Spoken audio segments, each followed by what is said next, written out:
Well, we want to go ahead and welcome everyone for joining us as we present the fiscal year 2023 budget. And I want to especially thank everyone that is watching from the community.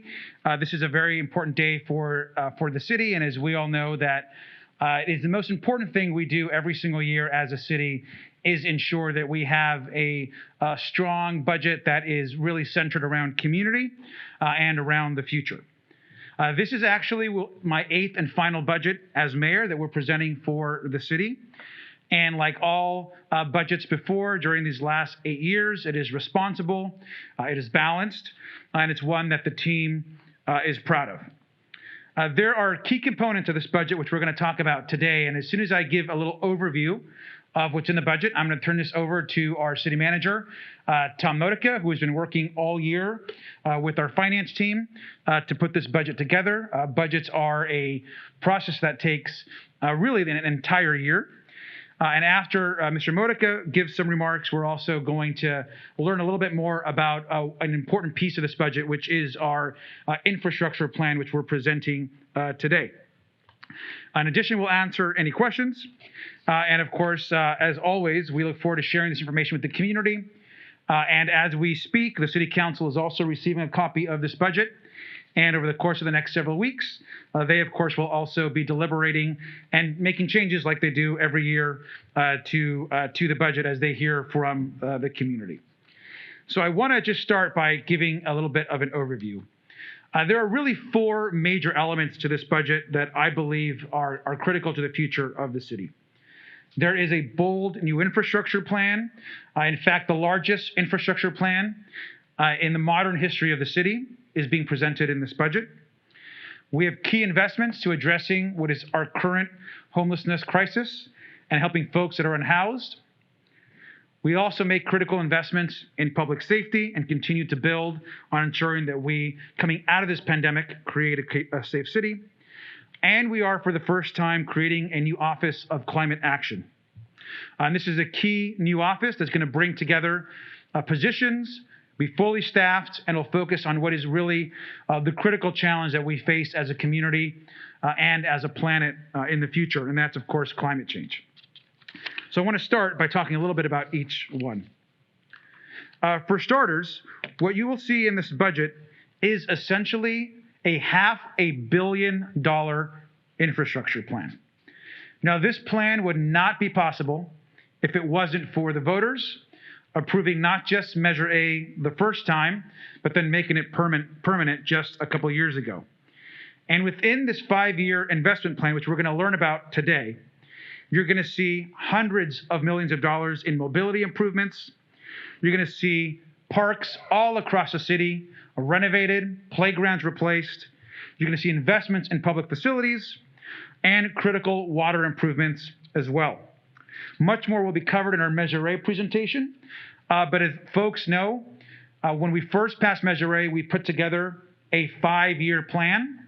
That 5-year plan has now completed.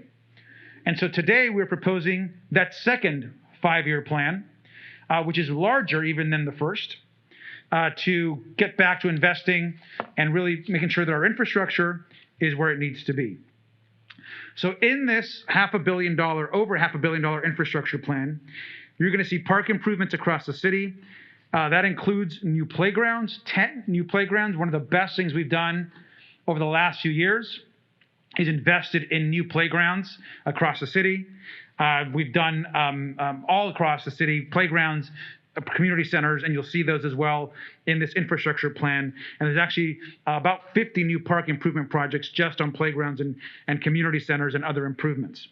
There's also going to be additional investments that are key cultural investments within our community.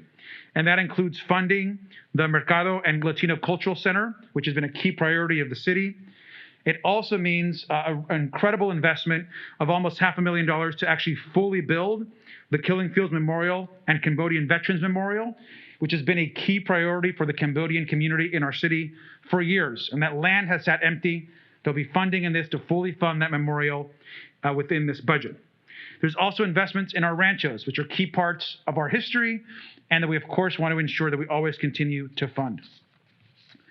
And within this infrastructure plan, you're also seeing many investments in public facilities, 26 facility projects, including fire stations, public libraries. We're also funding a feasibility study for a marine amphitheater that we're looking at, and significant improvements and investments to our senior center, which is long overdue. So there's a lot more that Mr. Lopez from Public Works will be going over, but there's some of the investments in this infrastructure plan. And in addition to the dozens of street repair and other opportunities you're going to see across the city, we're also focusing on some key major corridor investments, which you will see essentially almost full reconstructions of. These are investments at Market Street, Artesia, of course, these are in North Long Beach, Studebaker, which cuts all across the eastern part of the city, Anaheim Street, which will go all the way from Zafaria through Cambodia Town and to the edge of the city. Atlantic, from downtown to Bixby Knolls, which is currently a patchwork of different streets and concrete pavement patterns, will get a fully redone street to connect the north and south of the city. And there is full funding, $1 million, to create the new LGBTQ cultural district on Broadway that the City Council already passed and adopted. These are some of the investments in infrastructure that we are excited about. And again, I just want to mention, there's a lot of great things in this budget, but there is nothing more significant than the over $500 million that the city is putting together for this infrastructure plan that will continue to change the way the city looks, interacts, and really creates a more safe community for everyone here. So we're very excited about this plan. In addition to the infrastructure plan, we have a lot of investments in homelessness and in helping those that are unhoused, which the city manager is going to get into. This includes our REACH team expanding from 2 to 3 teams. Of course, these teams are the ones that are going out and helping folks who are unhoused and getting them services, care, access to medical connections. And of course, there's also a huge amount of money, almost $80 million in housing services for people that are unhoused, including $50 million for permanent housing opportunities, $20 million for services to those who are unhoused, and $6 million for multi-service center operations to continuously improve those. Also exciting for us is the ability to purchase, ideally, an additional Project Home Key site, which we've talked about at the council. Is $5 million for that acquisition. And this is creating additional units, of course. We're just continuing to add more units to our community for those that are unhoused. Also in this plan is continuous investments in safety. I want to start by noting the most significant investment as it relates to safety in the budget, and that's the addition of 20 new police officer positions. 16 of these are bike officer positions to ensure that what we hear most, which is wanting police officers in communities on bicycles interacting with neighborhoods, is met. And so this team of 16 new officers that are all going to be part of our neighborhood walks bike team will be a significant shift to ensuring that folks are in neighborhoods and that people are interacting with their police officers every single day. There'll also be 4 additional new quality of life officers, which we hear of often from our business community and neighborhoods that it's a huge priority. The important piece of this is that the council has already been discussing this and adding these types of officers over the last not just several weeks, but really several months. They've been having these discussions with the city manager, with myself. And so this really speaks to that need and success that we have had with our community policing programs. I believe the council has already unanimously agreed that this is what they would like to see, which is additional officers, and so we are aligned with their desires, and we're happy to have these 20 additional officers in the budget. And of course, we all know about the community response program, which continues to ensure that mental health professionals are going out and dealing with particularly issues that are not emergency level crimes, and that will continue as well. Also in this budget, and something that I'm really excited about, is the creation of a new Office of Climate Action. This is an office that I've been working directly with City Manager Modica on. I've mentioned to him how important it is that we prepare for the climate emergency that is unfolding in front of us. This takes oftentimes positions and initiatives that are scattered in other parts of the city and puts them in one umbrella office that can really direct action and progress as it relates to climate. This office will manage our city's coordinated response to the climate crisis by addressing our public health needs, of course, our green economic opportunities, and working, as we always are, to transition away from fossil fuels. Of course, there'll be great collaboration with the community as well. And this is going to be a total of over 9 positions in this one office. So this will be a significant new office within the city that we are very excited about. And it's been a personal priority of mine for a few years. And I just want to thank the staff for including it in this year's budget. I also want to just briefly, there is a lot in this budget to be excited about, and a lot of details which we won't get into completely all today. But just to highlight a few of the things that I think are really great, and of course there's a lot more. This budget, of course, continues to ensure that we're prepared for future pandemics and pandemic preparedness, which is critical in this time. This budget creates a new full-time education officer position, which is something that, again, I've been working with staff on, that will help be our liaison and key manager to oversee our education relationships and initiatives with Long Beach Unified, Long Beach City College, and of course the university and all of our partners across the city. There's additional expansion of our arts funding as TOT begins to increase. And we are also adding some of our cultural organizations to that Measure B funding. We are taking a more proactive approach as it relates to tree trimming, and that's really being addressed in this budget.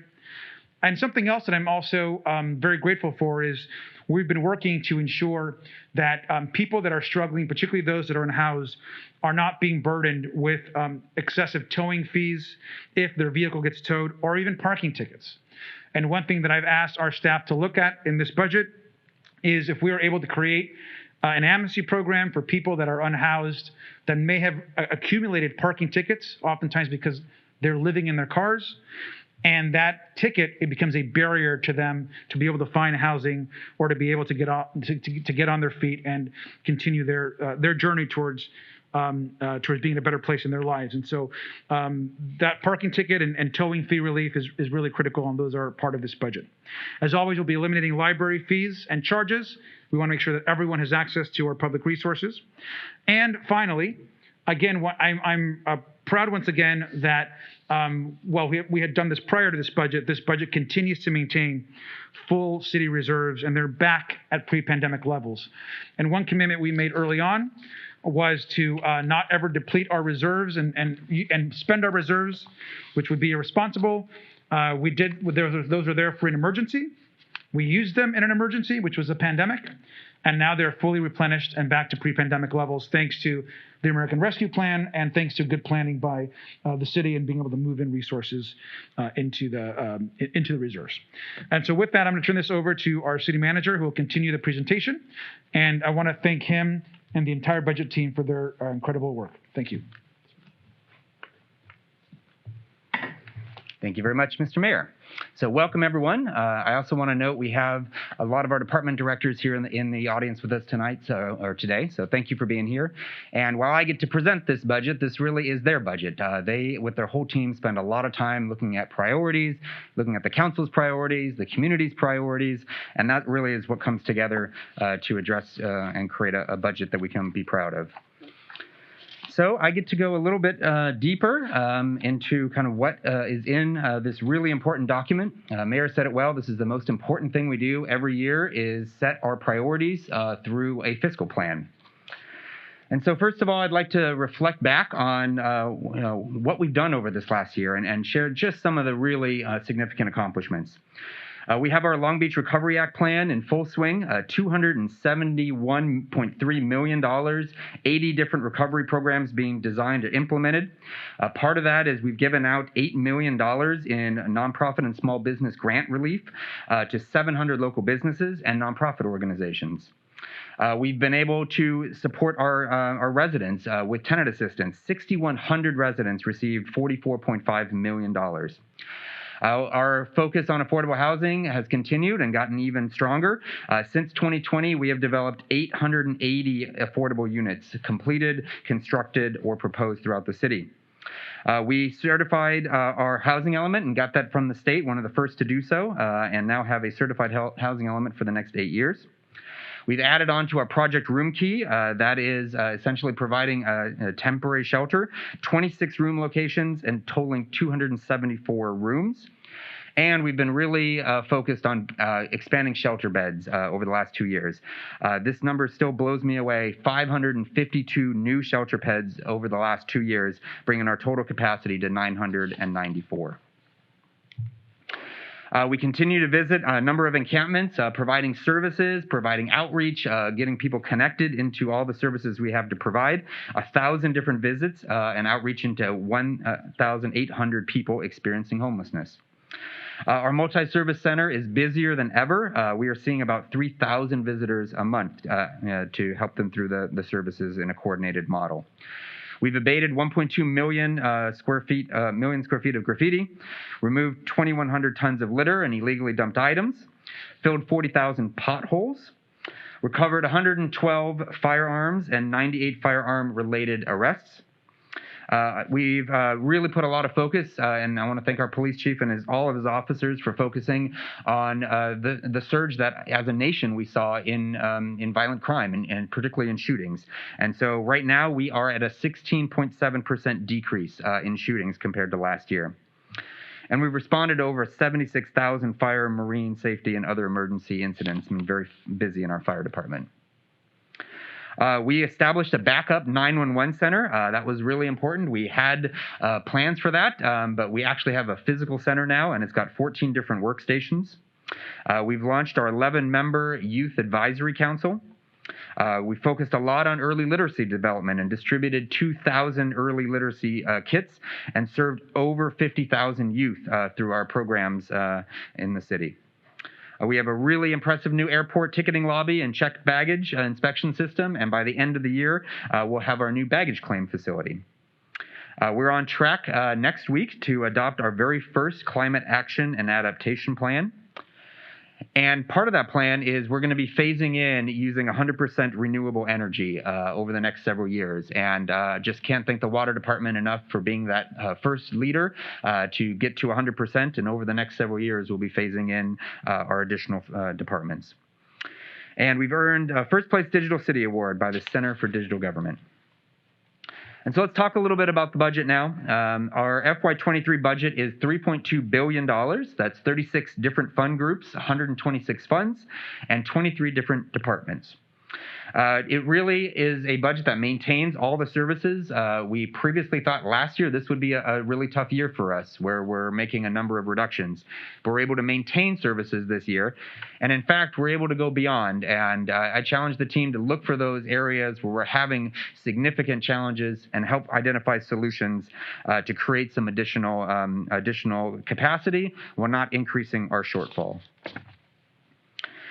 And so we really have 9 different areas that we've organized the budget around. And this is significant because we went out to the community this year earlier than normal. We went out in January and got input early before we even started the budget process.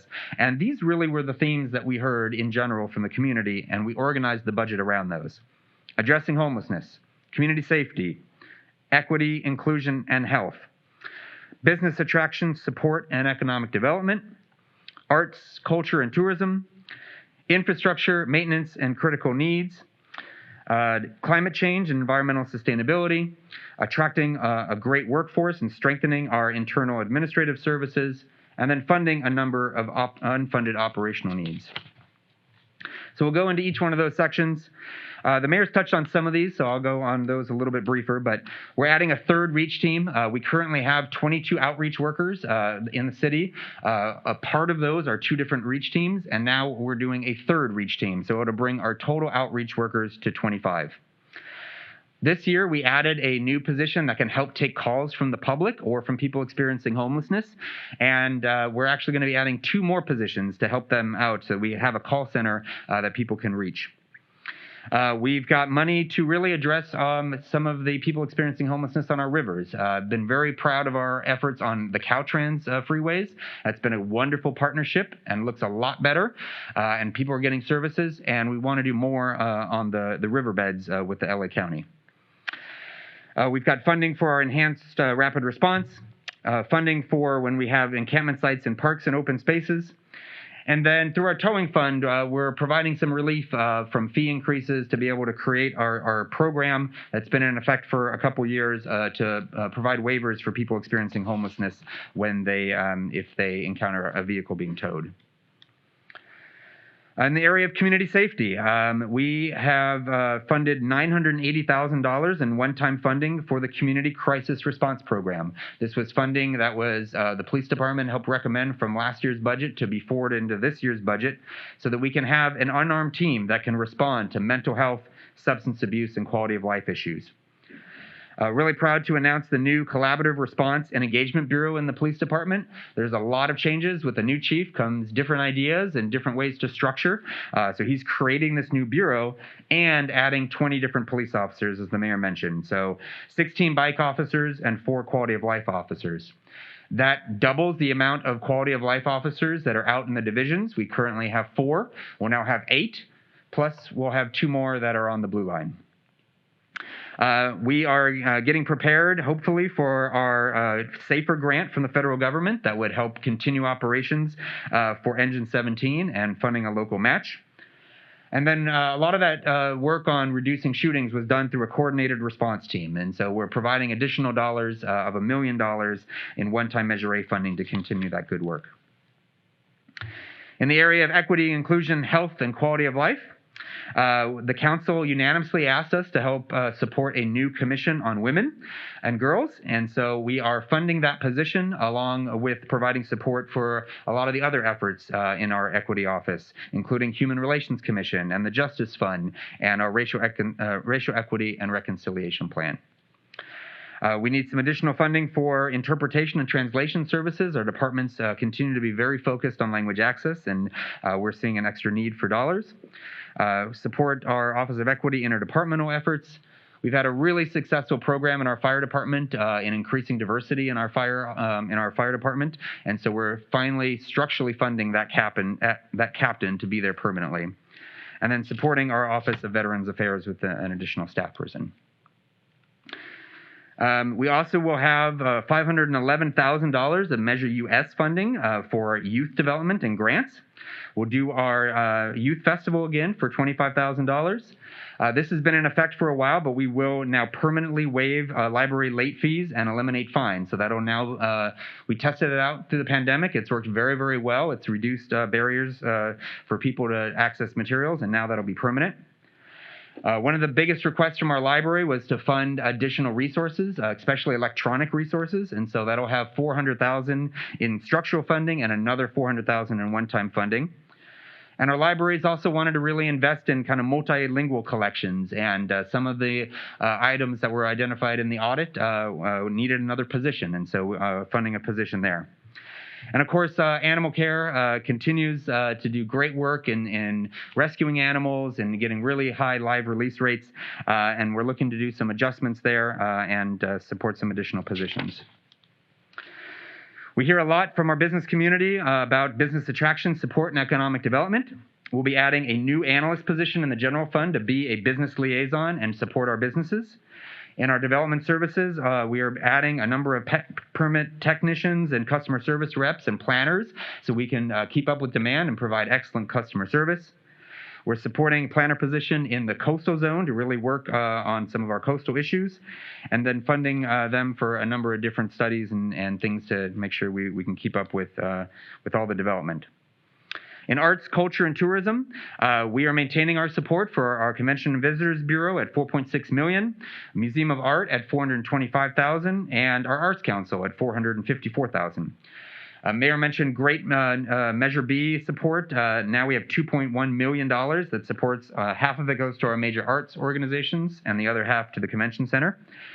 And our Long Beach Recovery Act allocates over $2.4 million through FY24, including $1.1 million for visitor attraction and hospitality recover, and more money for the arts. In the budget, though, we are focused on a couple of areas. We are continuing our negotiations with the port on the Queen Mary, but whoever takes that asset on is going to need some staff support, so we're creating a new Pier H bureau, adding an events coordinator, and also adding an analyst position to oversee the Long Beach Convention Center. And during the pandemic, we lost some support that we had. We had to give it up to be able to bring on someone to help us with the Olympics. And so we need to do that. We've been doing a lot of internal staff planning, but to bring on some expertise in the area of Olympics consulting. Infrastructure maintenance and critical needs. I think the mayor covered this well, and I'll have Eric talk about this, but $176 million CIP program, and then a $522 million 5-year infrastructure plan. We're also making sure that Public Works has the support they need. They're going to be doing a lot of projects, so they're going to need to staff up so we can make those projects happen. We also look at other critical needs. One of the big ones we've identified is in our parks. We really have only had a budget to respond to emergencies for tree trimming. And so we're augmenting that, and we're also creating a 7-year cycle in our parks for the first time. We're also going to be removing a lot of the structurally defective trees, and we're investing in our camera network at $2.7 million throughout the entire city, not just in parks. One big initiative I'm very proud of that the team's come up with, a collaboration between Police Department and Parks and Rec, is to really address our bathrooms and our parks and our playgrounds. And we call it the Park Safety Ambassador Clean Restrooms and Safe Playground Initiative. So essentially, we currently have about 3.5 positions that work on about 5 different parks in the city, and we really want to expand that to the entire city. So we're going to be creating a 12.3 FTE unarmed group of park safety ambassadors. They will be able to lock all freestanding restrooms, complete minor park repairs, be our eyes and ears in the park. And we'll be transitioning away from the park ranger model that's only in 5 parks and going to all parks citywide with this new model, as well as investing in magnetic door locks for our park restrooms so that they can be closed at night and help keep them available and clean throughout the day. In the area of climate change, we are creating a new Office of Climate Action, as the mayor mentioned, with 4 new FTEs, and we combine that with our Sustainability Office for 9.3. We're adding a new Public Affairs Assistant in Energy Resources to help them with some of communication on strategies to address climate change. We've got a planner position who's going to help us in Development Services with 16 of the items that need planning support. We're also going to be inspecting our oil wells more through a combination building inspector. And we've gotten a lot of questions about what is the future of oil in our city. And we are a city that is unique and different than other cities. We've had a number of contracts with oil that's been part of our city's history. But we know that that's not going to be forever in our history, that oil is not in our long-term future. But we want to be able to answer a lot of the community questions and the council questions about what can we do, what are our legal options, what are some of the things we need to be thinking about, and also planning for our abandonment costs over the next, between now and 2035. And so we're proposing to bring on some outside resources to help us answer those questions and provide facts and details. One of our biggest challenges internally right now is hiring. Just like every organization, there are people going through the Great Resignation. There are people leaving. There are people retiring. And it's been really difficult with such a low unemployment rate to attract people into our city. And so we are looking to staff up in civil service to help improve the time to hire. We're also going to be adding a personal analyst to focus on classification and compensation. And we're going to be focusing on training, about $100,000 for a citywide staff deployment and training model. And we're also going to be focusing on cybersecurity and data privacy citywide. The last category is, these were all kind of additions that we're looking at, but we also have city services that continue to get more expensive every year. With inflation, for example, your tree trimming costs go up. And if we don't take action, you actually just have the same amount of money, and it takes longer to trim trees. So things like staying on a 6-year tree trimming cycle was important. Providing the funds to water in our parks so that they can water at the minimum necessary, but enough to keep them green, that needed additional funding. Same thing with our parks maintenance and using alternatives to Roundup, and supporting our animal care services with medical costs in the amount of $500,000. And so briefly, we do want to take a look at the future. So essentially, we had projected this year to have about a $12 million shortfall. And even with all these additions and ways that we've been able to augment, we remain at about a $12 million shortfall. And that's going to be covered with our Recovery Act dollars. This does include the Measure M litigation shortfall or litigation loss. So now our shortfall is about $20 million this year, but that's all been covered through kind of planning ahead and having reserves for that. We will have to address these in the next fiscal year, and so that is something I want to focus on the next page. Is next year is going to be tougher. We do hope the economic recovery will continue. You never know what the future is going to hold, but right now we are looking at a shortfall of about $25 million in FY24, and it'll be a priority during 23 to address those solutions. And so today is our launch. This is Happy Budget Day. It's an exciting day. And after that, we really take it to the community, and then it really becomes the council's document. It is them to ultimately approve, to take input, to make adjustments, and get us a fiscal plan for the next year. And so you can see all the things we've done so far and all the things that are upcoming. And so we encourage people to attend budget hearings, to attend the budget oversight committee meetings, to attend our virtual community budget meetings, and also we'll have a digital comment card that we can take input on. And so finally, I'm just so proud of this city. We are a city of so many accomplishments. We're full service and we provide so many different services to our residents. We have maintained those resources and even increased our support of our community throughout the pandemic. We are committed. We have incredibly committed, incredibly dedicated employees who just amaze me every day in how they perform in extraordinary ways. I'm so proud of our strong fiscal management, and we provide a foundation for really smart, strategic, and prudent decisions and investments. We have an incredible mayor and city council who help provide good direction for us so we can implement that direction. And we have wonderful partners in the city auditor, city attorney, city prosecutor, our clerk, our executive director of civil service, harbor director, and water general manager. And so with that, I'd like to turn it to Eric Lopez, who will go through the next exciting part of our budget. We have a lot to share with you today. So that is our $522 million infrastructure investment plan. So Eric.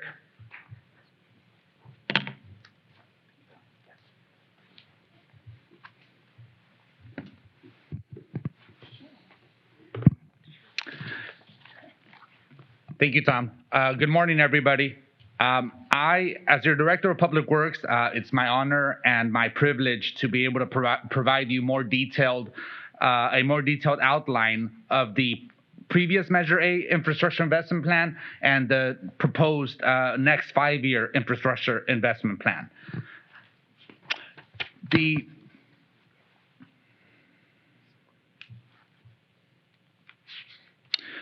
Everybody should be familiar with the current map that was unveiled as part of the original Measure A plan in 2016 and started in fiscal year 2017. We are just about complete with all of the commitments made in this capital improvement program. We are finishing up some of the more complex projects in the plan, but they're all underway, and every day we get closer to completing 100% of the commitments in the original investment plan. So what did that investment plan entail? Between fiscal year 17 and 22, we have invested just a little over $165 million into various capital improvement program areas, including a large portion of it into our mobility, which is mainly our residential streets, our arterial and secondary streets, our sidewalks, our curb ramps, and other right-of-way improvements, our parks and recreation program, and our public facilities. With that funding, we've been able to complete 38 park playgrounds, community centers, and park facilities We've also been able to repair about 640 lane miles of streets. Over 1.3 million square feet of sidewalks have been replaced, along with 2,680 curb ramps. For alleys, we've repaved about 7.5 miles, of which 5 were formerly dirt that needed complete rehabilitation.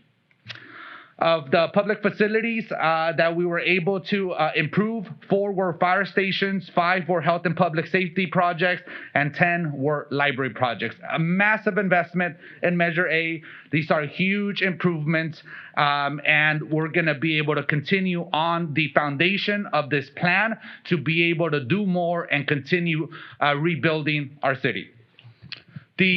How did we get here? The Measure A, back in the fall, we held a study session with the mayor and city council to go over all of our infrastructure needs and potential funding strategies. We followed that study session up with a detailed memorandum that was delivered to the mayor and council on July 13th.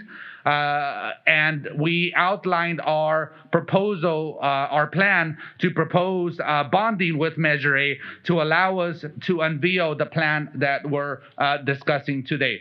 A plan that totals almost $522 million. That's $500 million in investments over the next 5 years into our city infrastructure. What would that consist of? It will consist of a large majority of it going into our mobility improvements. Again, mobility means streets, it means sidewalks, curb ramps, drainage, sinkhole repairs, right-of-way type of improvements. We're also looking to invest $48 million for park improvements, $50 million for public facilities, $81.6 million for right-of-way, water quality, and climate action type projects. And then $10 million is being proposed to be set aside for critical facility repairs and to serve as a grant match as we expect to receive more infrastructure dollars that would augment this plan as part of the federal infrastructure package that was recently passed. And those dollars are starting to flow to local cities. This plan does not include specialty funds like Tidelands or AB 32. Those will be taken on an annual basis and will be in addition to the base plan that we're unveiling today.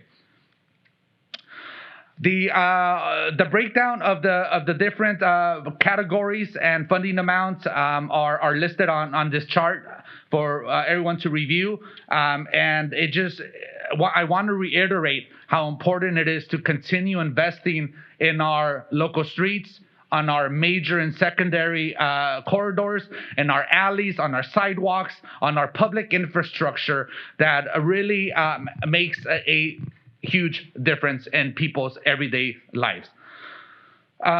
So here we have the new plan. As you can see from the image, we have projects listed throughout the entire city, located throughout the entire city. We have streets that are being repaired, and we're continuing all the foundations that has been set as part of the original plan. We're able to take all of that, all of the staff infrastructure, all of the resources that we've developed over the years and perfected, and we're able to now do more, and our learning curve obviously is less. So we're really excited. The Public Works team is really excited to get working on a lot of these improvements and continue to make our city better every day. There are a series of categories with the different projects. The first one is the parks improvements. Here we have a total of 49 projects totaling the $48 million. The next major category of projects is the public facilities category, and here we have 27 total projects. And again, these are all spread throughout the entire city. Next, we have the right-of-way, water quality, and climate action category, and here we have 17 projects totaling $81 million. And finally, last but not least, we have our mobility and our citywide improvements. This is where our team of engineers and project managers really focus on the public realm, on our right-of-way, and work to improve the streets, the alleys, the sidewalks, and all of the shared infrastructure that we manage on behalf of the city. In total, this all adds up to just under $522 million, and we're happy to answer any questions.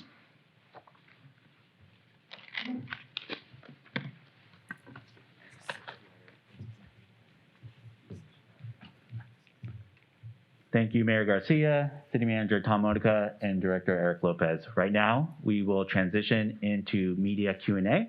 And with that, Jason, Long Beach Post.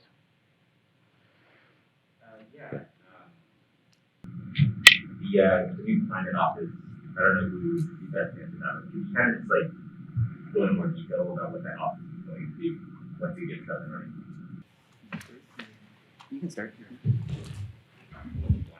Yeah, I mean, I think the most important thing is to recognize that, we are in a climate emergency, and that we will have significant challenges in the future if we don't address things faster than we currently are.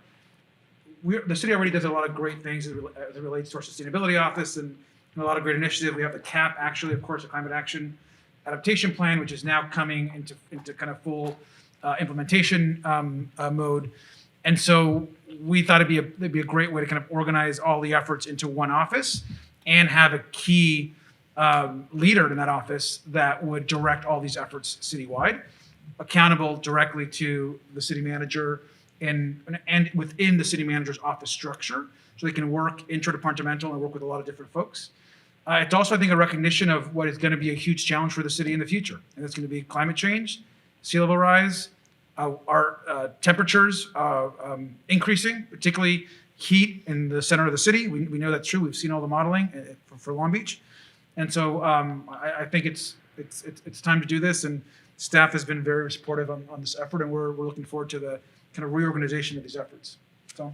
Yes, that's a great explanation. And then I would add that the plan is really detailed. So if you look at it, it is down to the task and specific items that need to happen. But it was really identified early on that was a plan put together by our planning team, but they're not implementers. So Development Services really led a lot of this work in helping to identify those, working collaboratively with departments. Now, as we move into implementation mode, we're going to need a structure to be able to prioritize, to be able to give direction to departments about what needs to happen when, and coordinate that response, as well as provide them technical assistance so that we have a centralized group that can do a lot of reporting, a lot of community engagement, a lot of education, but then also making sure that we're staying on track over the next 20 years for addressing our climate goals, which are pretty aggressive. And it's rare, Jason, to put together a new office where you are bringing together, and I think we've set it up so there's 9 initial positions. I think it's over 9 positions that are going to make up the office to start, which is significant for a new office. And I think that's something that Mr. Modica put together by looking at what was going on in other departments, and all departments are going to be involved in this office, and we'll be working with this office across the city, including the water department and the port. And there's been discussions about really a lot of collaboration. So we're excited about it. What kind of authorities will it have that, like, if it makes a recommendation that certain things should be done to kind of lessen the effects of climate change, the city council would still have the ability to divert them? I mean, the city council always has the ability to make policy on any topic. I mean, that's just how it always is. But the day-to-day operations of the city is directed by our team and Tom, and I think that he'll be able to, on a daily basis, move the ball forward and ensure that the office is working on behalf of the community, and most importantly, is addressing the climate challenge. So, I think that's right. It would operate just as any other department does, where basically they're implementing plans that we have set. This is a really detailed plan, so I really do believe the council has put a lot of thought into it, and we'll get the final draft the final document next week, and that'll be our marching orders. And then if anything deviates from that, then we'll go through the normal process where they can debate it and give some direction to the city manager on priorities. All right. Christy with the Press Telegram. At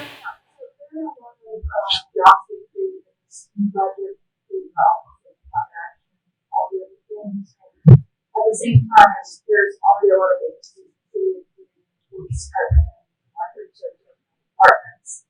So I'm just wondering how the city is planning to fill all the pre-existing vacancies along with all these new jobs that have been created. Concerns about the pandemic.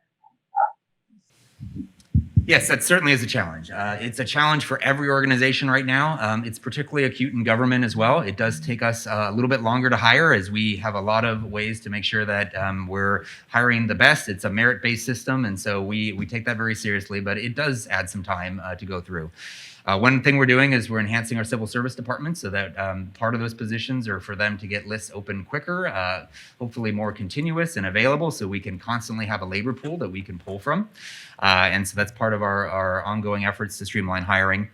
But yeah, we're recognizing that even though we have the budget positions, we're never going to be fully authorized. That actually has been part of our strategy to help fund some of these as well, is recognizing that there is always going to be a lapse between when somebody leaves and someone comes on, and best utilizing those dollars to create positions. So even if you're creating a position in an office that has vacancies, you're creating kind of new focus areas. And so then we can look at what positions we shift into those new focus areas, and then you backfill into the other positions as well. It'll happen in PD, it'll happen in my office, it'll happen throughout the organization. Okay, and then just following up on that a little bit, I was wondering if you could speak a little bit on the difference between the 5G officers that have been added to the police department and the quality of life officers. I'm not really sure the differences between these and how they interact with the community. Certainly.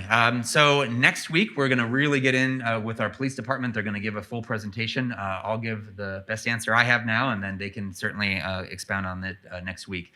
But we essentially are going to have four different divisions. All the four divisions each will have 4 bike officers that will not be doing regular calls for service. They're there basically to do more proactive, to be out in the community. If we've got identified hot spots where we're having issues, they can be out and have a more visible presence. They can supplement our neighborhood walks program and be a part of that program as well, and provide more support there. And then really they're tasked with just being a visible presence and being out in the community. And of course, when crimes occur, they'll be able to support, take reports, make arrests, those types of things. The quality of life officers is an established program already. We have 1 quality of life officer in each division. Just a few years ago, we had, I think, 1 officer or 2. So we've grown that to 4 in each division. Now there'll be 8 in the divisions, and then 2 that are dedicated to the right-of-way. The A-line. So they really are experts in working with our interdepartmental team on homelessness. So they're very incorporated into that team. They establish relationships with our individuals experiencing homelessness. They know them all by name. They're there to help connect them to services. But then, of course, if there are law enforcement issues, to support that. They support the team when we need to go out to challenging encampments where there may be some issues. They're there along with Public Works and Health. And so they can either break up and we can have 8 of them out helping our outreach workers, which we'll now have 25 of, or they can partner up on the more difficult cases. Yes, those are sworn police officers. They're just like a normal police officer, but with higher level training in the area of homelessness. Jason, did you have additional questions? Please. So you mentioned that over the next year, you guys are trying to figure out how to address the projected deficit, and while 25.6 might not be the number that it eventually is when the next budget cycle comes around, I'm just curious, how is the city going to address that, and how will it prioritize cuts to departments if they've been cut that? So that really is the budget process we go through every year. First thing we do is we look at our costs and controllables and things that we're able to make savings on. We look at our revenues and try to get the best estimate on those revenues. So all that happens when we create what we call our base budget. And then what's left over is what we need to solve. So let's say it's 25 million now. If we're able to shave 10 million off, that would be 15 million that we'd have to address. And again, those are just hypothetical numbers. And then I ask all departments to come up with, spending reductions or revenue solutions or other ways that they can address it. And then we go through that iterative process of figuring out what are the priorities, where do we need to reduce, and then I present a plan to the council for next year. So There's, every year those numbers change. Sometimes they get a little better, sometimes they get a little worse, and every year we are successful in balancing that budget. Let me just add, because I just, I've been mayor for, obviously for 8 years. I'm trying to think if there's been a year where the number hasn't dramatically gotten better by the time that the budget cycle starts. And that's because, I think wisely so, our budget team has always ensured that we budget from a conservative perspective to not create best case scenarios, but create more realistic scenarios that could foresee challenges or economic downturns. And so, as you know, Jason, every year we start out with a budget deficit, and every year we say it's going to be this, and then it gets closer to budget time, and it's usually, not always, but almost always, dramatically lower. And so that is because we're budgeting, I think, the right, responsible way of in preparing for a realistic scenario. And if projections continue as it relates to sales tax and things continue to improve, then hopefully that number will get better, but there is no guarantee. We could come into a recession like we did 10 years ago, and then everything becomes very different and challenges become more complex. So anything is possible, but I think I'm always optimistic that that number becomes more manageable as the months go by. Right, but I mean, people are debating whether or not we're in a recession or entering one right now, and measure A is going to start shrinking a little bit in the next few years, and the city's losing the ability to use COVID relief money to kind of fix that issue temporarily. So, I mean, at the beginning of the pandemic, before pandemic, you had, or right at the beginning, you had issued, percentage cuts to each department. I was just curious if that was an approach you want to take at the beginning. Yes, we certainly need to do that if that's the case, but you wait until you find out what that number is, and then you look at, and I never do across the board cuts. We just say, please give me a target where there's solutions, and then it's a process where we go through each one. We look at every single item and say what makes the most sense and what has the least impact on the community. And I think also, I think you can also assess the kind of responsibility of any government, municipal, county, or what have you, by how responsible they are with their reserves and with saving money, and how the credit agencies are looking at our financial process. And I think that is something that Long Beach has always done in a way that's been stellar.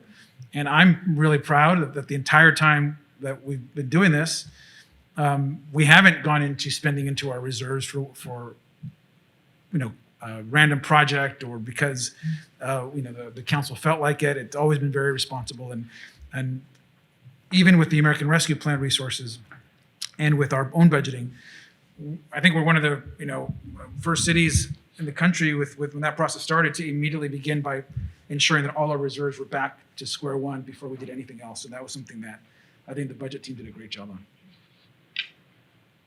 Christy, you have... Just thinking a little bit more about the shortfall for this year. I know a majority of that was covered by the Recovery Act and the measure of funds and all of that. You also mentioned that there were some other one-time sources of funding that helped cover that. I was just hoping you could expand on those a little bit and detail. I'm actually going to ask Grace to address that. Grace, certainly. Grace, can you repeat the question as well? Sure. The question was, how are we solving our shortfall this upcoming year? And that we've already mentioned some of the offsets being our one-time for the Long Beach Recovery Act funds. We also had set aside funding for Measure M litigation. So we had about $8.5 million set aside. We were hoping we did not have to use it, but when we found out about the outcome of the Measure M litigation, we had those reserves set aside. So those will help us cover that gap for this year. Also in the presentation, we talked about some one-times, like $980,000 for the community crisis response. That's actually coming from savings that we're earmarking in this current fiscal year in FY22 from the police department. So those savings that they're able to achieve in this year are able to help with that. And we had about $1.1 million of, as the mayor mentioned, as we get more information, we do projection updates, and that was part of our projection updates that improved our cost centers. And so that was able to create some space to cover the rest of our funding gap. And for the police department savings, is that still based on vacancies or is that how else? Yes, it's the majority of it is from vacancies. Do you have off the top I don't have that information.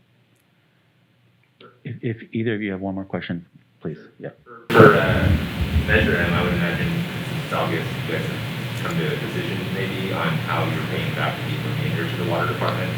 I know that there was a mention of potential to take out municipal bonds to cover that. How is the rest of the 1.8 million being transferred? I'll take that one. My name's Kevin Riper, Financial Management Director. We were going to recommend to City Council next month that there be an interfund loan amongst ourselves from the general fund funded portion of the fleet acquisition fund that pays for replacement vehicles back to the general fund so that it can transfer cash to the water fund that's mandated by the court. That way we pay interest to ourselves instead of issuing municipal bonds and paying interest to the outside world. So that'll be coming before the City Council as a recommendation from the city manager and me next month. How will that affect if the city needs to buy vehicles? I mean, how will that affect that? It will not affect that in the long term because city vehicles are fully pre-funded. So the principal and interest payments by the general fund back to the fleet fund will be sufficient to restore the amount of money that fleet needs to replace vehicles. All right. Christy, do you have any final questions? I was just going to ask about the 50 million and 20 million for homeless response. I think it's just, again, just speaking more specifically about where those specific funds will be going, towards interim housing, creating more interim housing, or provide more housing vouchers, or more access to healthcare for the homeless. Yes, the vast majority of that, I think it's in the $50 million range, are really to provide support for people, rents for housing, for supported services, and then the balance is really for the staff, for the outreach. But the vast majority of the $80 million goes to support people's actual payments into housing. And we use everything from hotels to our shelters to we're buying hopefully another hotel. We've brought on 3 in the last we actually have purchased either with the county or our funds in the last 2 years, and we're looking at another one. And we're also continuing our tiny homes work as well, so that'll be coming shortly as well. All right, thank you. Before we close out, I just want to thank the members of the media for being here, staff, and then everyone who's following along online. Thank you, Mayor Garcia, Tom Modica, our city manager, our public works director, Eric Lopez.